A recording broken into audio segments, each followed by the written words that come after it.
ঝালকাঠির গাবখান সেতু টোল প্লাজায় আছেন রিপোর্টার শাকিল মোহাম্মদ, সরাসরি যাচ্ছে তার কাছে।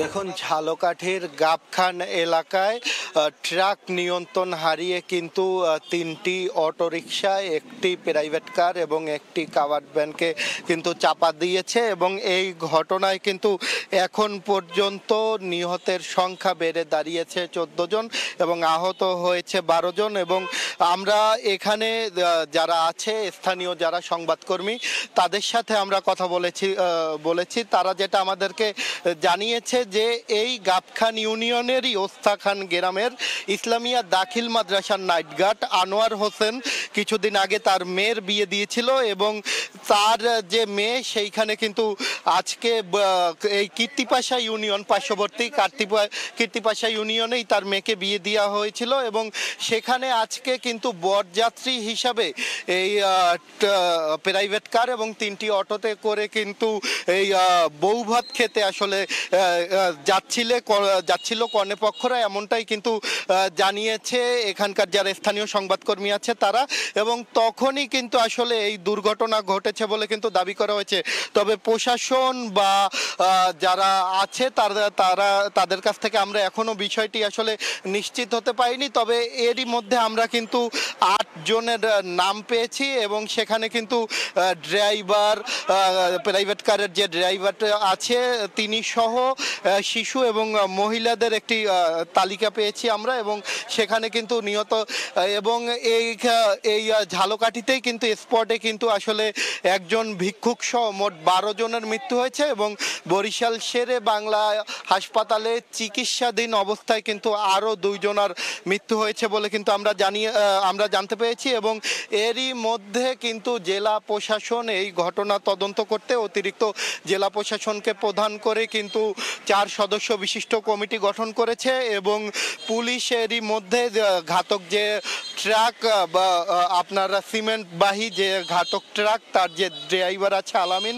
এবং তার হেল্পার নাজমুল তাদেরকে কিন্তু আটক করা হয়েছে বলে কিন্তু পুলিশ সুপার আমাদেরকে নিশ্চিত করেছে। এবং এই ঘটনাটি আসলে যারা প্রত্যক্ষদর্শী আছে তারা যেটা বলছে আসলে ট্রাকটি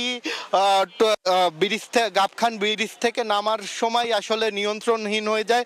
অনেকে বলছে যে আসলে তার ব্রেক ফেলের কারণেই কিন্তু এই যে এই দুর্ঘটনাটি ঘটেছে বলে কিন্তু অনেকেই দাবি করছে। আসলে এই যে প্রাইভেট কারের যে কতটা ভয়াবহ দুর্ঘটনা দেখছেন, যে এই যে প্রাইভেট কারের যে ভাঙা অংশ কিন্তু এখনো এখানে রয়েছে এবং বিভিন্ন জায়গায় কিন্তু আসলে রক্তের দাগ এবং এই যে প্রাইভেট কারটি উদ্ধার করতে কিন্তু 2টি গাছ আসলে আমরা দেখেছি যে ফায়ার সার্ভিসের যারা উদ্ধারকারী সদস্য আছে তারা কিন্তু সেই গাছগুলোকে কেটেছে এবং তারপরে কিন্তু প্রাইভেট কারটি উদ্ধার করেছে এবং প্রাইভেট কারের মধ্যে কিন্তু 7 জন যাত্রী ছিল বলে কিন্তু আমরা জানতে পেরেছি। এবং ভয়াবহ অবস্থা, কতটা ভয়াবহ আসলে দুর্ঘটনা ঘটলে আসলে এরকম অবস্থার সৃষ্টি হয়।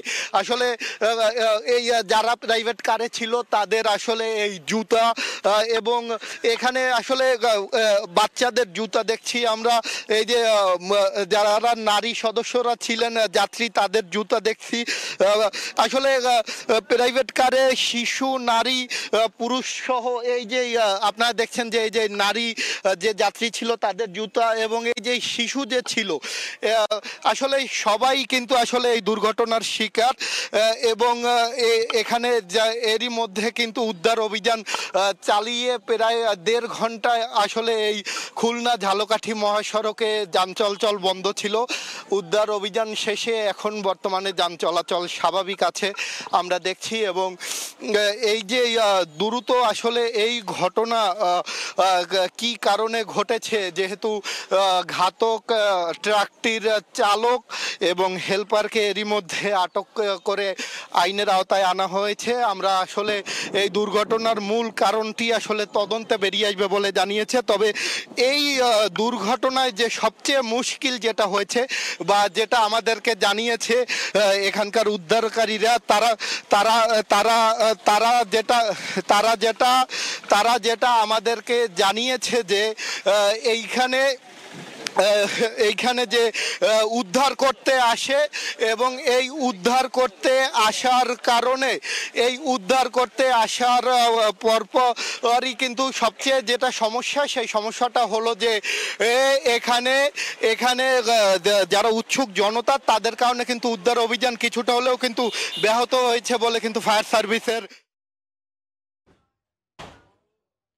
সরাসরি যুক্ত ছিলাম ঝালকাঠির গাবখান সেতুর টোল প্লাজায়।